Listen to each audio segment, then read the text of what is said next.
At the beginning of any relationship, emotions are running high. Your hormones are running rampant, the passion is totally there, and you're willing to do almost anything to make sure that that relationship lasts. But after a while, and especially after marriage, those feelings often begin to wear off. You fall into a daily routine, and the excitement slowly and surely wears off. You might even say that the marriage and relationship is becoming a little boring. But fear not, because there are some ways to reignite that spark that you and your spouse once shared together. And in this YouTube video, I'm going to tell you exactly how to do that. Hey guys, I'm Brad Browning, and I am a marriage coach from Vancouver, Canada. Now, complacency and boredom in marriage is one of the most common problems that I hear about. And it usually happens once the couple gets married and the honeymoon phase ends. And while that feeling of loving comfort is awesome in a marriage, it can become a bigger problem when you feel a little bit too comfortable in your marriage. So everyone needs, some level of excitement, discovery, and challenge, and motivation in a marriage, right? And that's why it's important to keep some of those components alive in your marriage. So in this video, I'm going to talk about 9 ways to battle complacency in your marriage. Let's jump right in. Number 1, good conversation.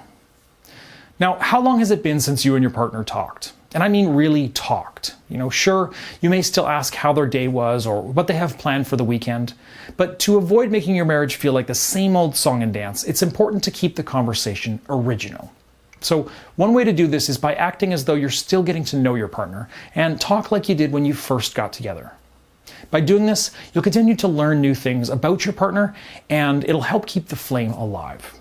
Now, remember to be patient with your spouse. They may not be as keen to converse as you are, but a pleasant tone and a positive outlook will eventually get them chatting. Number 2, you get what you give. Now, if you want excitement in your relationship, you need to be exciting. Now, the best way to do this is by telling your spouse how you feel and making a pact to address the problem together. So if you've already tried this and nothing has changed, then you may need to make some changes on your own. So start by breaking some of your habits. For example, if you're used to coming home, throwing on your favorite sweatpants and eating dinner in front of the TV, then make a conscious effort to stop doing that. Instead, look your best and have dinner together at the table. Removing the TV from your meal will make space for conversation and the time to spend some quality time together. Try to treat every night like date night, at least in some way. You don't have to go all out, but understand that putting in an effort into wooing your spouse can make things feel like they did when you were still courting one another. Number 3, romance. So to battle complacency and boredom in a marriage, it's crucial to keep your romance and physical relationship in tip-top shape.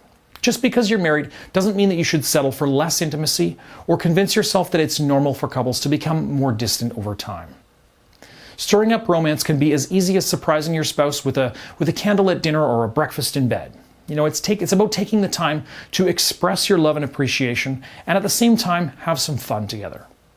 It really only takes, a small gesture to show your spouse that you still love them. Simply offering to rub their shoulders after a long day at work or holding their hand while you're walking. It may seem like a small action, but it really speaks volumes. So if the romance has been put aside because of personal insecurities, then complimenting your spouse regularly is going to help boost their confidence, and it could help them become more romantic and open as well. If you have any romantic tips or ideas that you want to share, please do so in the comments below. I'd love to hear your suggestions, and I might even give you a shout out in my next video. All right, and let's move on to number 4, recreation. So one of the best ways to fight boredom is by being active together. So to do this, basically just find things that you and your spouse enjoy doing and do them together. It could be a physical activity like biking or bowling, an evening stroll around the neighborhood, or even, cooking classes together. Engaging in activities as a couple will not only get you moving and shake off some boredom, but again, it'll give you something to talk about and look forward to together.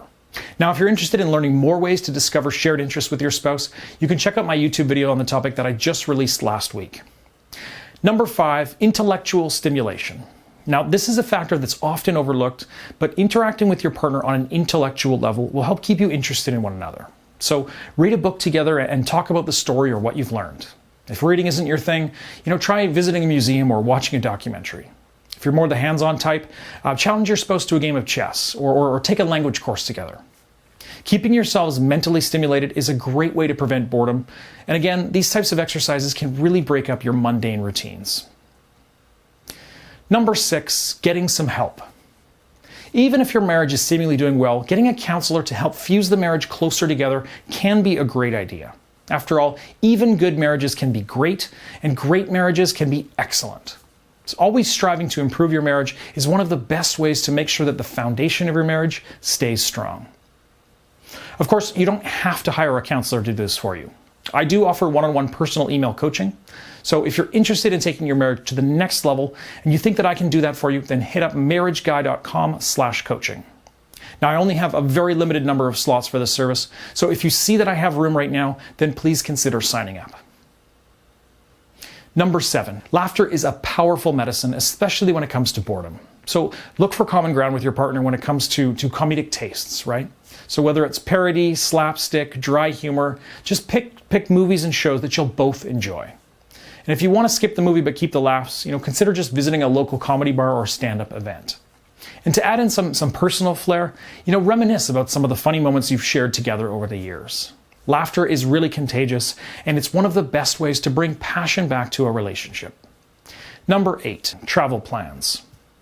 Now, if you're feeling bored or complacent, consider taking a vacation together. Not only are vacations fun, but changing your location can also help change your outlook. In fact, many couples feel closest when traveling together, especially when it's to somewhere neither of you have ever been. Without everyday distractions, it'll give you time to focus entirely on each other and the experience that you're sharing. And if you think you'll need at least a year to save for a vacation, think again. Remember, vacations don't have to be lavish. Even a camping trip or a day adventure in a nearby city can help couples get out of a relationship rut. Now, if you are saving for a grand getaway, be sure to keep your marriage exciting along the way. Try a staycation and explore new restaurants or activities in your own city.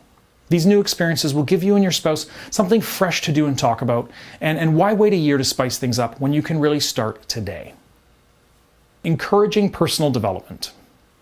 So a big part of being a couple is encouraging each other to grow as individuals. By supporting your spouse to chase their dreams and set goals will not only show them that you care about their well-being and their personal endeavors, but in turn, they're going to really appreciate your support. Doing so could mean, making sacrifices and being understanding. So for example, if your spouse needs to put in more hours at the office or wants to enroll in an educational course, it could mean less time together. However, your spouse will appreciate you supporting their ventures and will want to share those experiences with you. This new project will excite them, make for new conversations, and could even reignite the spark in your marriage. All right, now before I wrap up this video up, I'd like to say that no matter how long you and your spouse have been together or how tough life can get, it's important that you don't lose the intimacy in your marriage or simply brush off the feeling of complacency. One of the biggest mistakes that you can make is to assume that things will fix themselves. You need to put in the extra work and the nurturing in order to keep your marriage enjoyable for both parties. All right, thanks so much for watching. I hope you enjoyed the video and you're able to take some of my tips and put them to good use. If you have any feedback or questions, just feel free to post in the comments below, and of course, subscribe to my YouTube channel as well. And again, you can visit my website to watch the full video presentation at marriageguy.com. That's it for this one, so until next time, good luck and take care.